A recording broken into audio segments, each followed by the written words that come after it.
Les rémunérations des membres des cabinets ministériels ont grimpé de 6,5% l'année dernière. Alors sont-ils aujourd'hui trop payés ? C'est la question qui fâche de 7h15 sur Europe 1. Et pour y répondre, je reçois René Dosière, député socialiste de l'Aisne. Bonjour René Dosière. Oui, c'est bonjour, vous Thomas qui, sur Pitot. votre blog, avez révélé cette hausse des rémunérations de 6,5%. En moyenne, aujourd'hui, ça gagne combien un conseiller de ministre dans un cabinet ?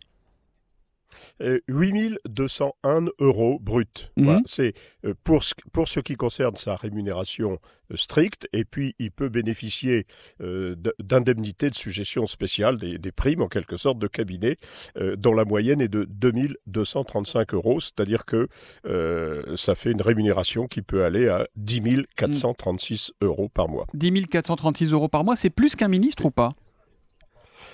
Oui, un ministre, c'est 9 490 €. Donc, c'est beaucoup plus qu'un ministre, c'est beaucoup plus, bien sûr, qu'un parlementaire.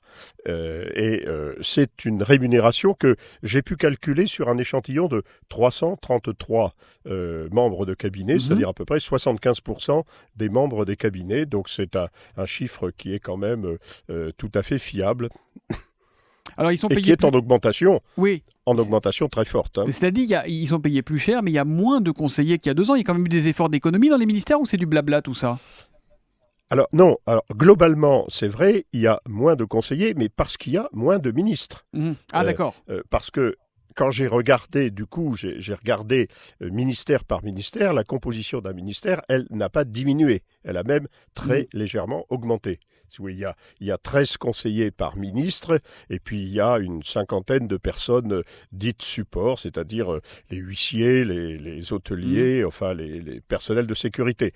Donc la diminution, elle est liée au nombre de ministères. C'est d'ailleurs comme ça qu'on peut faire des économies. Il faut supprimer un certain nombre d'institutions, oui. Mais en même temps, René Dosière, qu'est-ce qui vous choque dans tout ça ? Si on veut attirer des talents du privé notamment, il faut les payer, sinon ils viennent pas.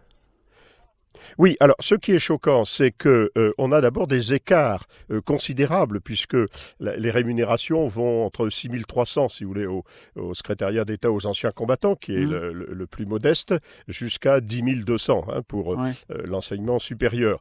Alors, il y a des écarts parce qu'il n'y a aucune règle, et donc je pense qu'il conviendrait d'ailleurs de fixer des échelles de rémunération pour les postes occupés, de manière à ce qu'on ait davantage d'harmonisation. Aujourd'hui, chacun négocie son bout de gras dans son coin, en fait. Tout à fait.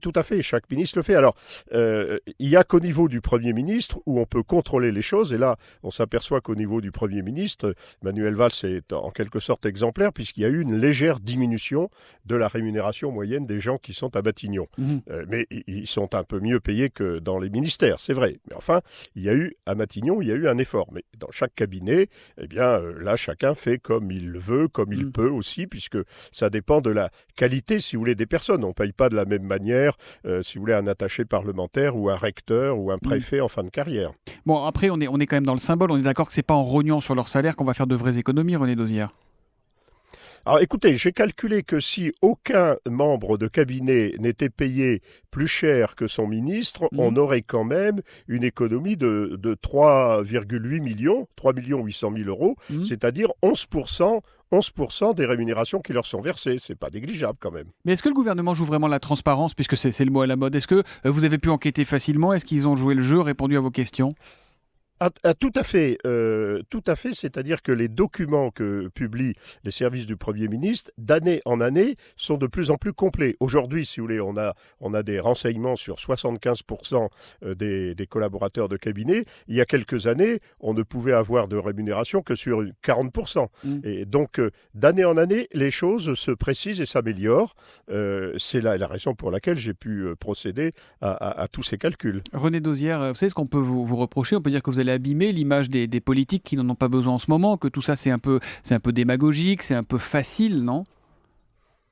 Oh, écoutez, on peut le dire, mais ça fait près de 5 ans, un peu plus même, que régulièrement, j'analyse la composition des cabinets ministériels. En son temps, ça avait suscité une grande colère de François Fillon, qui du coup d'ailleurs avait décidé une réduction du nombre de cabinets et de la rémunération.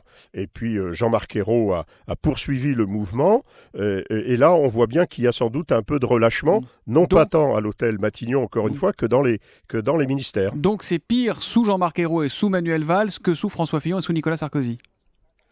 Non, c'est quand même mieux. On a fait des progrès parce que il y a quelques années, naturellement, les effectifs et les rémunérations étaient encore plus nombreuses. Mais les travaux auxquels j'avais procédé avaient permis à François Fillon de faire des économies qui se sont poursuivies avec Jean-Marc Ayrault et qui là, semble-t-il, se maintiennent au niveau de Matignon, mais se relâchent un peu dans les ministères. Merci René Dosière d'avoir été en ligne avec nous depuis Laon, votre circonscription dans l'Aisne. Merci et bonne journée à vous.